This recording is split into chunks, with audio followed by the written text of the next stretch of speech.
Bonjour à tous, j'espère que vous allez bien. On se retrouve aujourd'hui pour un nouveau voyage fantomatique. Pour ce nouveau voyage fantomatique, on reste une fois de plus en France. Et oui, on a la chance en France d'avoir énormément d'histoires, de monuments historiques, bref, ce sont pas les lieux qui manquent. Et j'ai aussi beaucoup enquêté en France, donc j'ai l'opportunité de pouvoir vous parler de tous ces lieux français. Et le lieu dont je vais vous parler aujourd'hui, il est probable que vous n'en ayez jamais entendu parler parce qu'il n'est absolument pas connu. Et lorsque je suis tombée dessus, il n'était pas connu du tout, en tout cas dans le milieu du paranormal. Et pourtant, c'est un lieu incroyable. Comme toujours, avant de vous parler de mes expériences et de mes enquêtes, on va commencer par le petit point histoire. Ce lieu incroyable, c'est un ancien asile, qu'on appelle aussi communément asile village parce qu'il est tellement étendu, il y a une cinquantaine de bâtiments que pour se déplacer au cœur de l'asile village, il faut se déplacer en voiture. Sachez que cet asile village se trouve en Île-de-France. Cet ancien asile village, j'ai du mal à comprendre comment les gens n'ont pas pu en entendre parler. Moi, en fait, à force de chercher des lieux d'enquête, j'ai fini par trouver une technique qui me permet de découvrir des lieux incroyables. Je suis désolée, je ne vais pas la partager, mais ce lieu en fait partie. Je suis tombée dessus. J'ai halluciné, je me suis dit, parce que en fait, fut un temps où j'habitais pas très loin de ce lieu, je me suis dit, mais comment j'ai pu passer à côté de ça, parce qu'il est vraiment immense. Et en fait, la première fois que je suis allée le visiter, donc vous pouvez voir les images juste à côté de moi, j'arrivais pas à en croire mes yeux en fait, j'arrivais pas à croire qu'un tel lieu existait comme ça déjà en France, mais encore plus à côté de Paris. Bien évidemment, il y a eu un gros travail de documentation sur ce lieu parce que déjà, il n'était pas connu dans le milieu du paranormal. De deux, on était sur un asile village qui avait fermé plutôt assez récemment, il y a une dizaine d'années, et du coup, c'était encore un peu flou. Moi, après, j'ai fait un énorme travail de recherche au niveau des archives. Bref, ça m'a pris vraiment un temps fou, mais j'ai quand même réussi à avoir quelques infos. En fait, ce qu'il faut savoir, c'est que comme beaucoup d'asiles qui ont été construits au début du XXe, et c'est le cas de cet asile village, euh, vu ce qui se passait à l'époque, vu les mauvaises réputations et les choses affreuses qui s'y sont passées, en fait, quasiment tous les asiles ont essayé d'effacer leur histoire.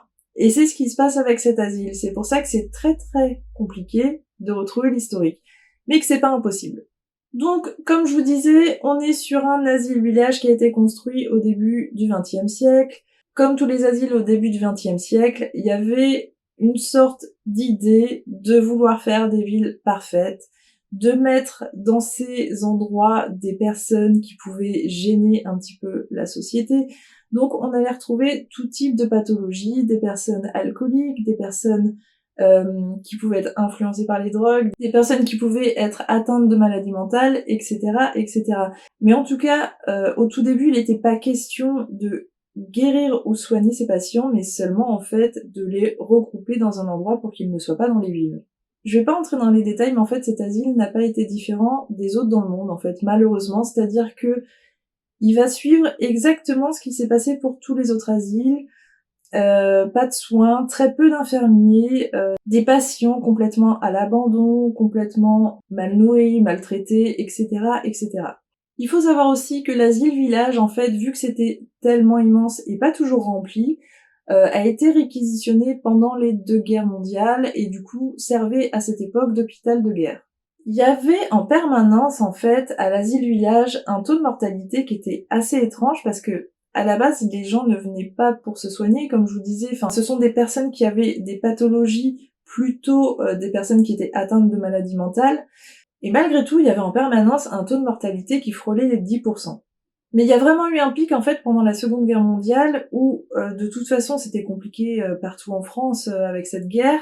Le rationnement était vraiment très complexe et du coup il y avait tellement de malnutrition qu'il y a eu plus de 30% de mortalité à cette époque au cœur de l'asile village. Après la Seconde Guerre mondiale et au fur et à mesure des années, la psychiatrie est quand même arrivée, on a commencé à bien soigner les gens, et en fait l'asile village avait plutôt bonne réputation.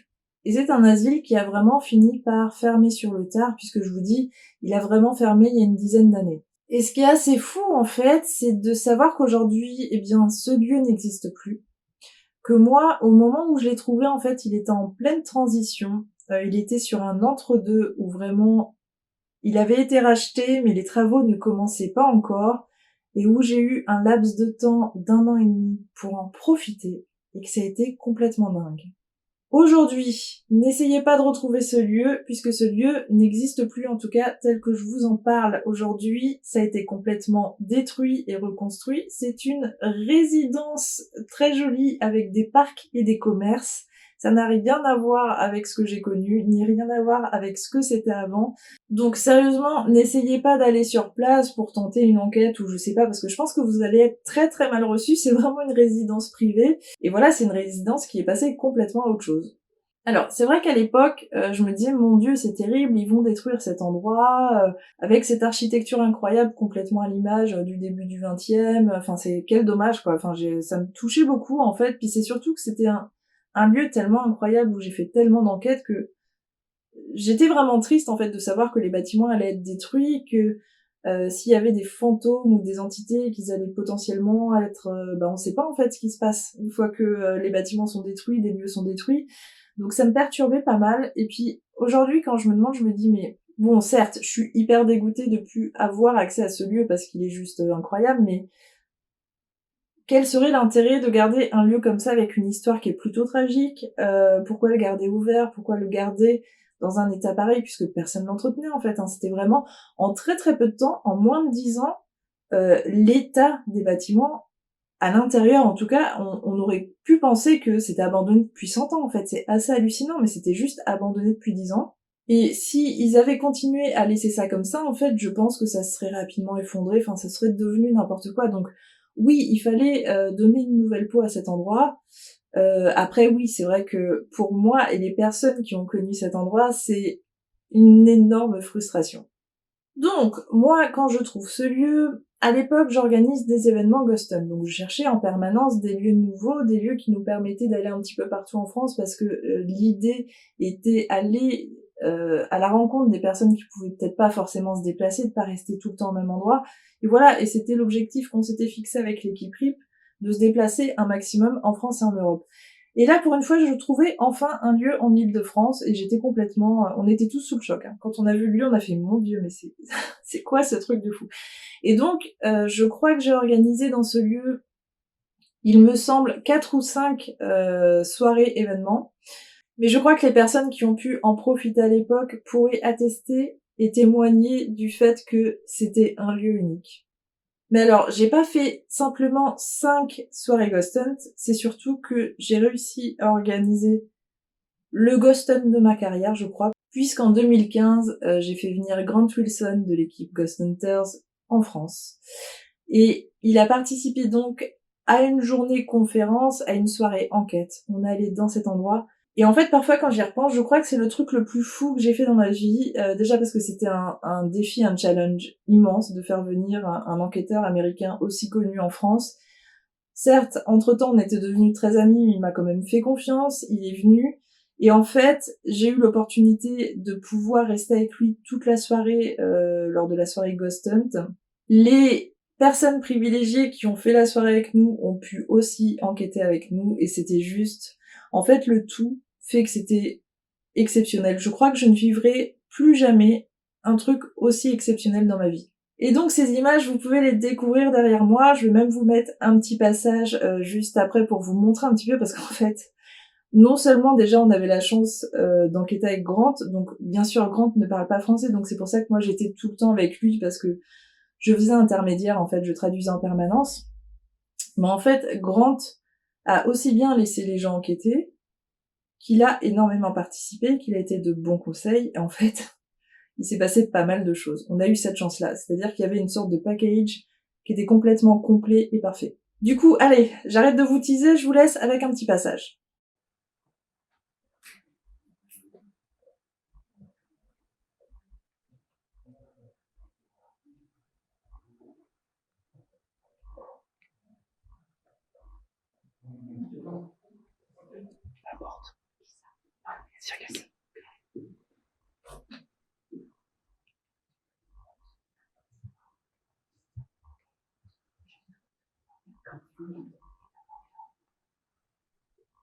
Est-ce que vous pouvez traverser la porte et venir directement dans le couloir? Merci. Est-ce que vous êtes une femme? Si oui, allumez les lumières. N'ayez pas peur, on ne vous veut pas de mal. Est-ce que vous êtes un homme?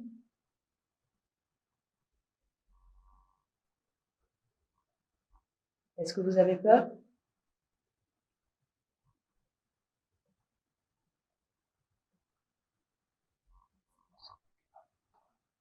Est-ce que vous pouvez ouvrir la porte? Vous êtes autorisé à le faire, on ne va rien vous dire. Merci.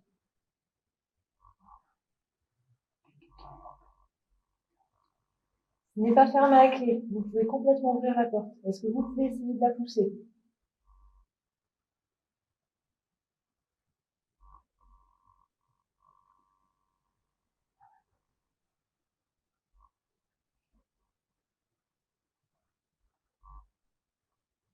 Est-ce que vous êtes enfermé dans la chambre?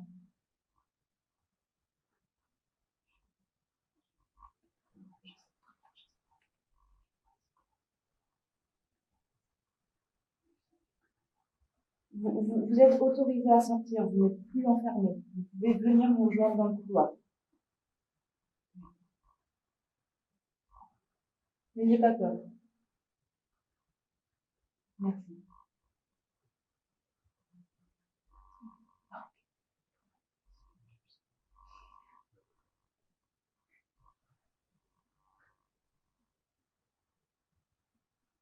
Est-ce que vous êtes un enfant?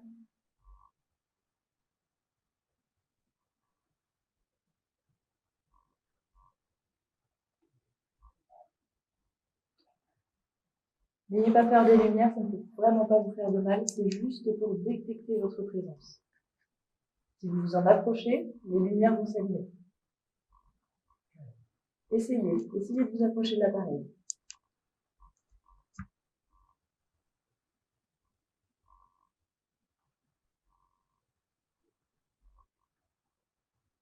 Vous ne le voyez peut-être pas, mais la porte est ouverte. Vous pouvez absolument venir dans le couloir. Rejoignez-nous. Vous n'aurez aucun problème.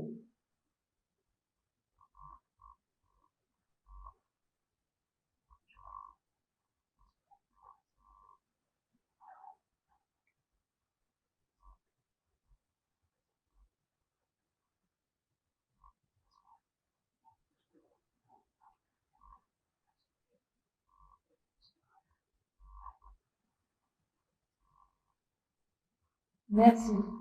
Si vous êtes avec nous dans le couloir désormais, merci d'être sorti. Vous êtes très courageux, merci beaucoup. Est-ce que vous êtes un homme?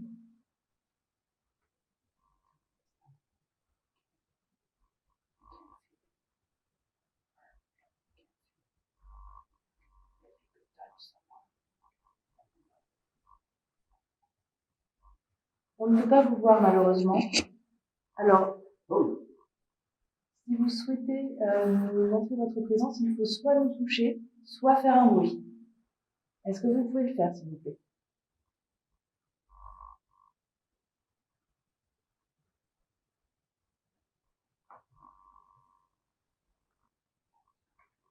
On va vous poser des questions, vous allez pouvoir utiliser les appareils que nous avons dans la main.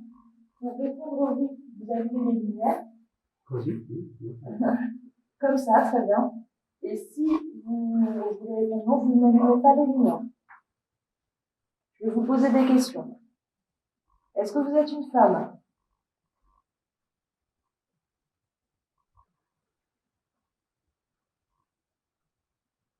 Est-ce que vous êtes un homme?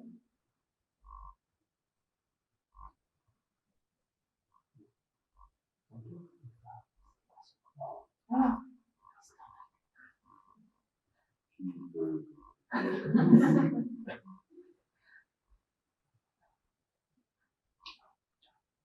Est-ce que tu as un enfant?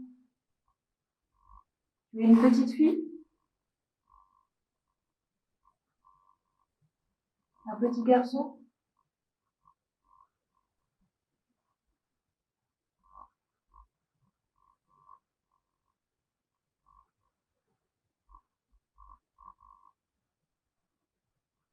Est-ce que vous êtes toujours avec nous? Si vous êtes toujours avec nous, allumez les lumières.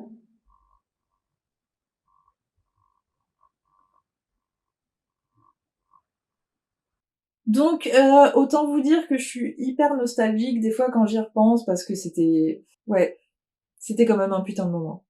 Outre déjà cette chance d'avoir fait autant de soirées en bonne compagnie, où évidemment, je vous parle de la soirée avec Grant là, mais les autres soirées qu'on avait organisées, il se passait aussi des trucs de fou en fait. C'est vraiment un endroit en fait, à la base, que je n'ai pas du tout trouvé dans le rayon du paranormal, comme je vous disais, qui était pas du tout présumé hanté, où il y avait pas du tout de légende, c'est juste moi qui ai tiré mes conclusions par rapport à l'histoire en me disant qu'il devait rester une mémoire assez importante. Et en fait, on a été confrontés lors des soirées à plusieurs types de phénomènes, que ce soit des voix, que ce soit des coups dans les murs, dans les portes, dans les fenêtres, retrouver des portes fermées à clé alors qu'elles étaient ouvertes et qu'on était les seuls à avoir les clés, etc., etc. C'était une dinguerie. Et donc, j'ai pu participer à deux enquêtes qui ont été tournées à Maison Blanche, qui ont été les seules enquêtes, puisque aujourd'hui, il n'est pas possible d'aller évidemment filmer une enquête. La première enquête que j'ai filmée, c'est une enquête avec RIP. Alors là, j'étais pas enquêtrice, j'étais vraiment au cadre et au son. Et en fait, je crois que c'est une enquête que vous pouvez retrouver sur leur chaîne YouTube. Essayez d'aller voir, je vais essayer de vous mettre le lien aussi. Mais ça déjà, c'était une soirée incroyable parce que il y a un PVE surtout dont je me souviens parce que moi j'étais à ce moment-là au son. Et en fait, je me souviens, c'était le bâtiment des meurtriers. C'est Anton en fait qui était assis un petit peu plus loin. Il était tout seul dans le couloir, il posait ses questions et moi j'étais au son. Il y avait le cadre qui était juste à côté de moi et je crois qu'il y avait Terry, mais Terry il était pas du tout avec Anton, il était avec nous. Et en fait, Anton pose des questions, il fait sa séance de TCI et à un moment il demande est-ce que vous avez peur de nous? Et moi, donc, j'étais au son, donc j'avais le retour son, en fait. Mais il y avait que moi qui avait le retour son. Et là, j'entends, sur ma gauche, donc, à ma gauche, il y avait personne, hein. J'entends un homme qui dit, non. Je rigole parce que, à ce moment-là, en fait, je vais vous mettre tout de suite le PVE. Est-ce que nous sommes seuls ce soir? Est-ce que vous m'entendez? Manifestez-vous. Vous étiez des criminels. Vous ne devriez pas avoir peur de nous.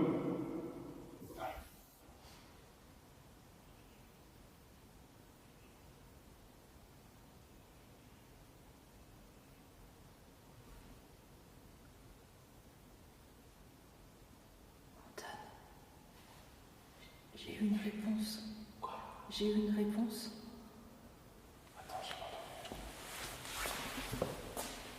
J'ai eu une réponse à ta question. J'ai entendu non. Vous étiez des criminels. Vous ne devriez pas avoir peur de nous. Comme vous pouvez constater, en fait, je mets un petit moment avant de dire à Anton que je viens d'entendre quelque chose dans mon oreille, mais parce que j'étais complètement pétrifiée. On était dans le noir total, j'avais bien conscience qu'il y avait personne sur ma gauche, je savais très très bien que j'avais entendu le son venir de ma gauche, et genre j'étais là, mais non, c'est pas possible. Tu viens vraiment de vivre ça, et il y a un homme qui vient de te répondre non, quoi.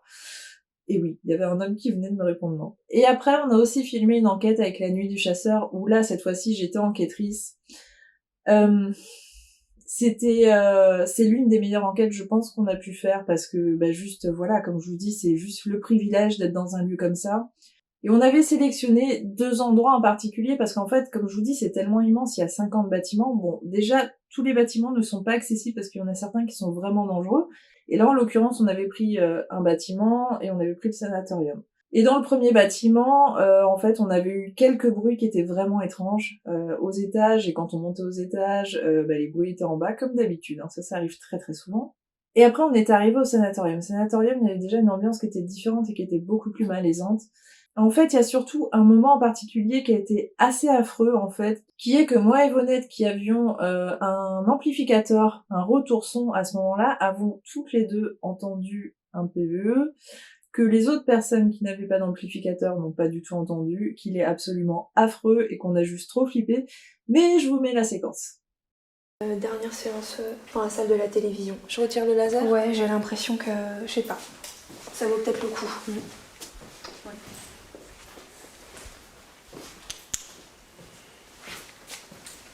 Est-ce que je prends le spot? Est-ce que je le mets dans la pièce? D'accord.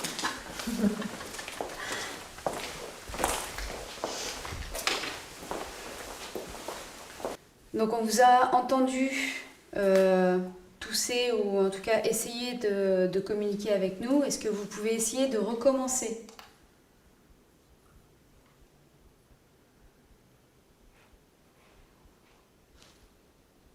C'était quoi ça? Fuck, putain, c'était à côté de nous, c'était entre toi et moi. Oh merde. T'as entendu? Si c'est vous, c'est très T'as bien. rien entendu? Me dis pas que tu l'as pas entendu, Pauline. C'est pas vrai. Ça a fait. Alors ça, soit ça fait. Ouais. 3 fois. C'est pas dans ton micro? Non. Ça a... bon, il y a que moi qui ai des écouteurs. Elle est à côté de moi, elle l'a entendu. C'était entre nous deux. Continue. J'ai des frissons. Vas-y, continue. Ouais. Donc si c'est vous qui avez essayé de vous manifester, c'est très bien. Continuez. Essayez de refaire un bruit ou taper dans quelque chose, dans une porte, dans une vitre.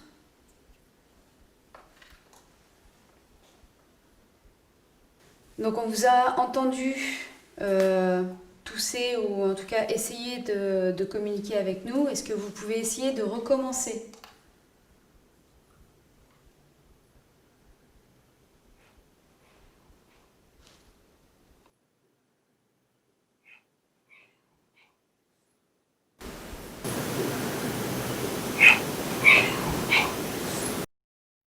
Par ailleurs, si vous suivez toujours pas La Nuit du Chasseur, je vous conseille de le faire parce que leurs enquêtes sont top. Je fais pas mal d'enquêtes avec elles et c'est un groupe de filles qui a vraiment une bonne approche du paranormal. Enfin, je les adore de toute façon, ce sont mes sœurs. Donc n'hésitez pas à les suivre.